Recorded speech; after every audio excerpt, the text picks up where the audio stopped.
Hello everyone and welcome to Boss Builds, brought to you by HobbyLink Japan. My name is Lance and I am continuing the series we've been running on the Model Graphics / Fine Molds F14-D Tomcat in 1/72nd scale. This is the third and final installment covering the parts that are included in the September 2015 issue of Model Graphics, which goes on sale on July 25th, 2015 here in Japan. And these are the last bits you need to complete your aircraft. Included in the issue are the wings. If you were wondering where those had gone, here they are. Weapons rails and the clear parts, canopy and some lenses. Okay, so here's a close look at the parts in the third installment from the Tomcat. As I'd mentioned, you basically have the wings and the weapons pylons. The wings, as you can see here, are molded clean, flaps and slats up. Now, there's been some people saying, you know, I really like the that other kit over there that has the fully extended slats and flaps. And that's certainly true, it's nice to have that option. However, not having it with this kit really isn't a disadvantage, as on the real aircraft, the only time you'd really see the slats and flaps fully extended was as it was just getting ready to take off. Sitting on the ground, no, they were normally buttoned up nice and clean. I've seen these things myself on the flight line. Everyone I ever saw, everything was retracted when they were parked. And since this kit is designed, and I'm building it as it was designed to have all the gun bays and everything else opened, I don't think that's an issue having the clean wings as we have here. Now you are able to choose with these wings if you want them swept forward or swept aft. There's a nice little hinge assembly that's been included in there to do that, to allow you to choose which way you do that. And of course, as you really need, as you can see right here, here are the aft fuselage seals. Obviously, when the Tomcat sweeps its wings aft, they go back over the top of the fuselage, which means you need to allow space for the wings to do that. At the same time, when the wings are swept forward, you don't want to have a drag-inducing depression back there. So the real Tomcat had these inflatable bags molded in. Now these ones here are the deflated style that you would install if you were molding the kit with the wings swept fully aft. Here on the other end, let me turn the sprue around for the camera. There's the inflated bags that you would use if you had the wings fully forward. Now I'm sure most of us will probably choose to build this one way or the other and leave well enough alone. But I will pop both of them in to show you how they fit, and if it's possible to maybe leave them loose. Possibly you could swap these things out and you could change the wing sweep if you wanted on your shelf. People who are into that. Now the other frame that I'd really like to show you here is for the weapons, pallets and drop tanks. Now, yeah, sure, it's a pylon. How exciting can it be? Well, now actually, again, some thought has gone into this. One thing that's included here that I have never seen on a 1/72nd scale Tomcat before is these recesses right here in the Phoenix pallets.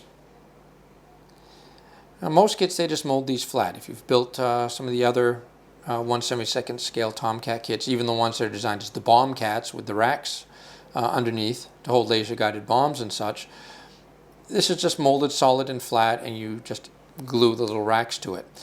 Well, except the thing is, on a real Tomcat, this section was removed to install the bomb racks. There was a large visible recess around the bomb racks.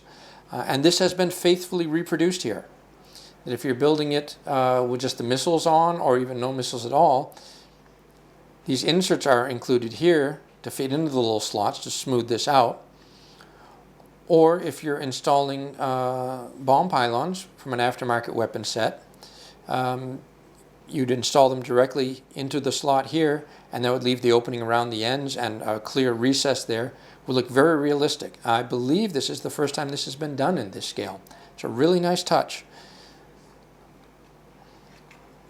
And then the last parts included are the canopy, we'll be installing into this the canopy frame from the first section that I'd discussed previously. And we also have a few tiny little lenses and gun sights here for that large targeting pod under the nose, and also the pilots and radar intercept officers heads-up displays. So we'll just put these last little bits together and we'll have a complete Tomcat. Okay, welcome back. We're now in the last stages of completing this Tomcat. When we left off last time, I didn't have the main fuselage together. Well, it is now together. All fits together quite nicely. And to complete the fuselage, then we'd have to join the nose pieces that came in the first edition to the main fuselage. Now, as I was doing this last night at home, I found a minor snag. Part of it could have been my own fault, but just something perhaps you should be aware of. If we look on the bottom, the way these join up, you notice that unlike most Tomcat kits, which would have a straight break between the forward fuselage and the aft fuselage here, this has sort of a tongue sticking out here. Now this is actually a good thing because that's one of the Sparrow missile wells right there on the center line. And let me get my pointer here. And as you know, most kits like the Hasegawa kit or something where they do a straight break here, that means there's a seam line right in the middle of the well and it's kind of a pain to work with. Well, this works around that and solves the problem nicely. However, the way the parts meet, I found when I tried to put it together that I was having a problem with the end of this was going up inside the fuselage. So at the leading edge here where they were supposed to meet, I was getting quite a step which this was way up inside the fuselage there instead of being flush with the belly. Now part of that could have been that, as I mentioned, I'm assembling this from basically a set of hand-drawn notes rather than proper instructions. So I had to find a way to work around this and fix it. Well, first I'm going to show you how I fixed it, and then I'm going to offer you my ideas of what you should probably do when you actually go to build this to solve this problem. Now I've got some notes right here that I'm going to bring up. Now, D21 here, this is the main fuselage lower section. A22 is the nose section. Okay, so this is where that center sparrow well goes, and this is the sections on each side. And you can see the parts have these rabbets in them to get them to fit and line up. Now the problem is the way the rabbets are, this can float up. The D21 from the main fuselage part can float up inside the nose. If I designed it, I probably would have done the rabbets the other way around so that this was pushing up on the bottom, but that's not what we're given. So what I had to do was find a way to push this down and hold it. Now, what I did, as I've noted here, I took some 0.5 millimeter plastic sheet, cut a couple strips about 2 millimeters wide, and glued them carefully inside of A22 here on each side of the hole, so that I've made a tongue and groove joint. So the rabbet from part D21, the main fuselage, instead of just resting on top here, it actually slides into grooves on each side. Okay? And if you look carefully here in the nose, you can see there's the little pieces I put in right there. Okay? And there was a lot of, careful fitting and a little filing so that it wasn't interfering with the fit of the sparrow wells on the inside, and also make sure I left a groove there and didn't glue the whole thing solid. So, cross your fingers. Here we go. I'm going to try and put these together now. Just a little pressure there to slide that in. And there it goes. That's a pretty good fit. a little bit of surfacer on a couple of the gaps there, and we'll be fine. And on the back too, on the spine, pretty good. Overall, a very nice tight fit now, with no funny steps. Now, that was what I did to fix this problem that may have been self-induced. Looking at Volume 1, now that it's actually been released, and seeing their instructions, I noticed their instructions differ a little bit from the initial copy I had. If you remember, when assembling this part, I told you to not glue the lug. Pull this off again here. That you glued the fuselage halves, the belly, but not to glue here before you put this in, to give you some room to play. Well, if I look in the instructions now in the kit, it's different. It tells you to put this on, this part A22, the belly, put that on last. So that's a little different from what I was initially working with. But whichever way you do it, still, don't put any glue in here until after you get this in place. That'll solve some problems. Now, what I think you should do, and if I was to do this kit over again, what I would try to do, and I've made some notes here, beneath my instructions. Lance's suggestion for how to fix the issue of the join between the forward fuselage and the aft fuselage. The first thing, glue A22 to part D21, not A39-40. In other words, the belly of the nose section, glue that to the belly of the main fuselage section. Make that a good solid smooth joint first. Then when you've done that, complete the main fuselage assembly. Put the intakes in, put the exhaust in, glue the top on, and all of that. After that, now attach the forward fuselage. That's parts A39 and 40, the sides and the decking. Attach that to the main fuselage. And then finally, attach the upper fuselage fairing, part D12 or D13, depending which one you're using, either the exposed version as I'm using or the nice clean and closed up version. And you apply that on from the top and everything should fit nicely, I think. That's just my suggestion on how you should do that when you actually go to build your kit. But that, I'll leave that up to you. Remember, instructions are just some other guy's suggestion. Anyway, I'm just going to slide this back in here to close that. If you do it this way, one other little minor thing I noticed, this is the closed upper fuselage decking. If you look on the inside here, I've highlighted these with a little bit of black marker. There's a small ejector pin mark here, and there's a pin behind it here. Obviously the ejector pin mark doesn't need to be there at all, and this pin, I'm not sure it's really needed. So if you might want to just trim those out and smooth that off. I find that the nose slides in much better the way I've done it without these here at all. So it's just a nice smooth surface inside there, and the decking just slides in the top and it's fine. But that's, again, something that I had to do because of some fit issues I ran into the way I was assembling it.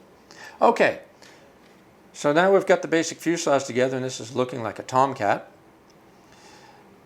So now I'd just like to chat a little bit about the bits that come in the third volume, which I've got kind of strewn around the back here. We have, of course, the drop tanks. We have wings. We have the bags that go behind the wings to fair them into the fuselage. Tailplanes. All here. And, of course, the various missile pylons, some of which I have already installed. Now, for the purposes of demonstration here, you would never see this on the actual aircraft. These are the wing glove pylons here. And I have, here's the wing glove pylons. And I've built one version of each of the parts that are included in the set. We have the Sparrow missile version here and the Phoenix missile version here. Again, I don't think this was ever able to be done on a real aircraft. This is, as we used to say when I was in the Marines, for instructional purposes only, which is a gunnery sergeant's way of saying, hold my cool, refreshing beverage while and watch this. And the pylons, obviously, just go right in here. Glue onto the wing like that. I have not installed the Sidewinder launchers, which would fit right here. Those parts are on my workbench at home. And they look beautiful. We'll see them in a little later. The Phoenix pallets, I've installed the aft pallets here. And even managed to spill a little glue there. Please don't look at that.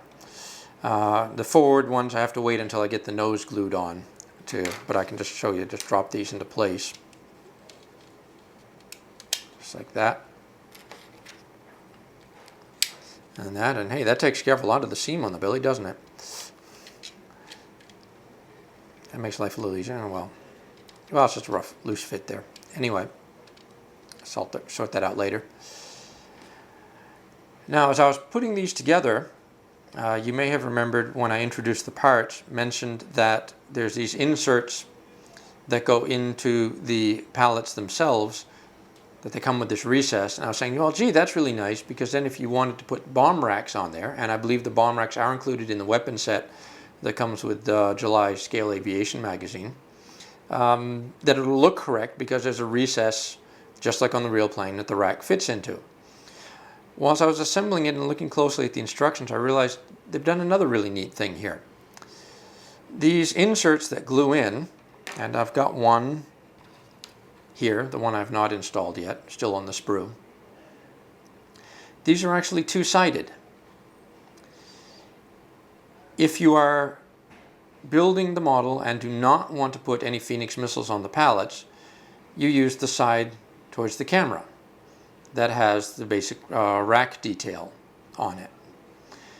Now, if you want to install missiles, you're going to want some alignment pins to hold those in place. Those are on the other side of the part. The instructions even specify this, to turn this over. Now we're left with the wings, and the wings just neatly slot in, like so. Here's the, find the right angle here. There it is. Now they do move. They're not linked, but they do move. And then you get the bags that go behind them. So if you have your wings out, you would drop this into place there. Or if you want your wings swept back, they give you the other style for that, which goes, there it is, this way.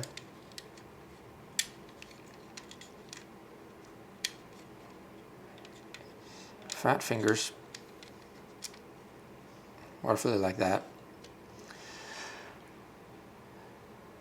Now these are a little loose. I was kind of hoping that the positive solid attachment points you're seeing in the rest of this build would carry over to these parts too, so that maybe they could be interchangeable. You could pop one set in, have your wings forward. If you get tired of looking at that way on your shelf, you could slide them out, put the other set in, fold the wings back. It really looks as you should probably choose one or the other. And just go with that. But that's not such a big deal. I mean, I suppose if you wanted to, you could just leave the this type of bag in. That way the wing, you could fold it as you wanted if you want to do it that way. Not a completely accurate, but it would work. The tail planes, the horizontal tail, just slides into the hole there. The fit is a little loose. Oops. Fit is a little loose, so you're probably going to want to glue that into place. There's no poly caps in here to hold these on like there are in some other kits. It's just a straight plastic on plastic, styrene on styrene socket there. And then you'd put the vertical stabilizers on, and the details like the landing gear, still have to put the radar in the nose there, speed brakes, things like that, and we're basically done. So I hope to show this to you very soon, all painted and decaled up, and you can see what a beautiful Hellcat you can make in just a few days' effort.